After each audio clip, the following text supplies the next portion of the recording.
Azərbaycan qədim tarixə və zəngin mədəni irsə malik ölkə kimi memarlıq sahəsində də dünyada özünə məxsus yer tutur. Ölkəmizin müxtəlif bölgələrində bugünədək qorunub saxlanılan qalalar, saraylar, məscidlər, kərvansaralar və yaşayış tikililəri Azərbaycan memarlığının minilliklər boyu formalaşdığını göstərir. Bu tarixi abidələr xalqımızın estetik zövqünü, həyat tərzini və dünya görüşünü əks etdirən nadir nümunələrdir. Hər bir dövrün memarlıq nümunələri həmin zamanın sosial, mədəni və iqtisadi xüsusiyyətlərini özündə əks etdirmiş, şəhərlərin formalaşmasında mühüm rol oynamışdı. Bu tarixi irs həm ölkəmizin mədəniyyətinin əsasını təşkil edir, həm də gələcək inkişaf üçün zəmin yaradır.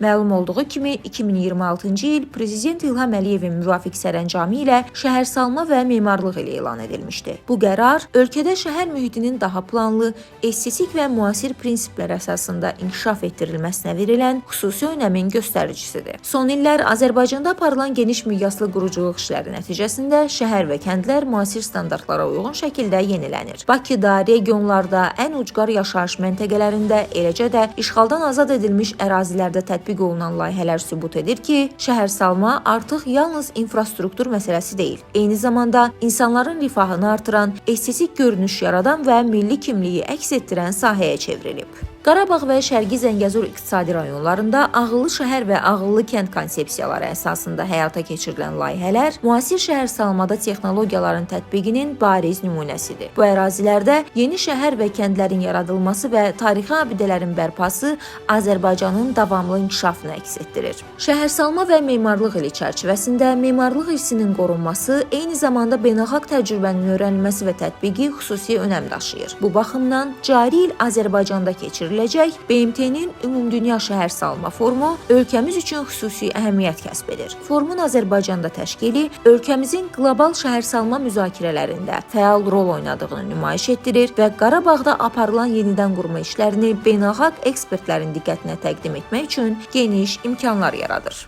Nigar Abbasova, 525-ci kanal.